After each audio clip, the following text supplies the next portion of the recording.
আমার বক্তব্যের শুরুতে আমি যারা এই 2024 সালে যারা রক্ত দিয়েছে, যাদের রক্ত ঝরেছে, এই বৈষম্য বিরোধী আন্দোলনের সকল শহীদের প্রতি আমি স্মৃতি এবং তাদের পরিবারের প্রতি সমবেদনা জ্ঞাপন করছি।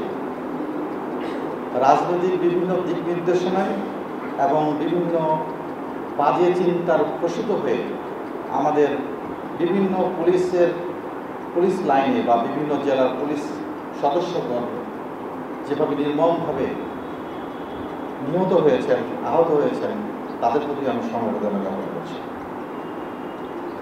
আজকে একটি অত্যন্ত গুরুত্বপূর্ণ সময়ে দাঁড়িয়ে আমি কথা বলছি। আমি গত দুদিন আগে এই রেঞ্জে আমি যোগদান করেছি এবং এখানে পুলিশ সুপার হিসাবে যিনি যোগদান করেছেন তিনিও দুদিন আগেই যোগদান করেছেন। তা আমরা প্রথমেই ভেবেছি যে সমাজের যে চতুর্থ স্তম্ভ, বিবেক, সাংবাদিক, যারা আমাদের কথাগুলোকে জনগণের কাছে ছড়িয়ে দিবে, তাদের সাথে আগে কথা বলা প্রয়োজন। আমরা আপনাদের সাথে বসবো, আমরা সুশীল সমাজের সাথে বসবো, আমরা বিভিন্ন স্টেক হোল্ডারদের সাথে, সমাজের বিভিন্ন স্টেক হোল্ডারদের সাথে বসবো এবং বসে আমরা আমাদের কর্মকাণ্ড নির্ধারণ করব। অনেকে এখানে বলেছেন যে ফেসবুকিং পুলিশিং, কৃষক পুলিশিং, আরও কী কী পুলিশিং বলেছেন। আমরা এই পুলিশিংয়ে বিশ্বাস করি না। আমরা বিশ্বাস করি আইনের পুলিশিং। আমি প্রথমেই আমার অফিসারদেরকে বলেছি, বাংলাদেশ পুলিশ থাকবে সিআরপিসির পুলিশ, বাংলাদেশ পুলিশ থাকবে পিআরবির পুলিশ।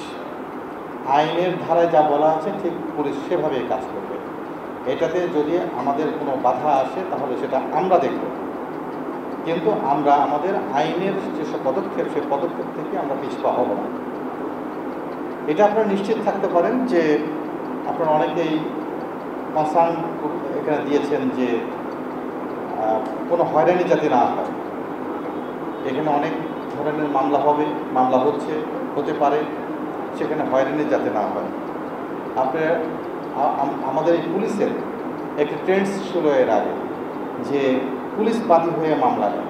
আমরা কিন্তু পুলিশ বাদী হয়ে মামলা নেওয়া বন্ধ করে দিয়েছি। পুলিশ বাদী হয়ে কোনো মামলা নেবে না, আপনারাই মামলা করবেন, আপনারাই আপনাদের আসামি যারা বা অভিযুক্ত যারা তাদেরকে আপনারা চিহ্নিত করবেন এবং আমরা তাদের ব্যাপারে ইনভেস্টিগেশন করব।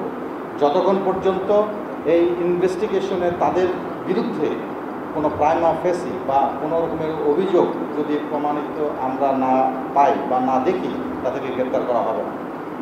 তবে প্রয়োজন মুহূর্তে যাদেরকে গ্রেপ্তার করা প্রয়োজন, যাদেরকে রিমান্ডে নেওয়া প্রয়োজন, যাদের কাছ থেকে তথ্য নেওয়া প্রয়োজন, আমরা সেগুলো অবশ্যই গ্রহণ করব। এ ব্যাপারে আপনারা আমাদের উপরে আস্থা রাখতে পারেন।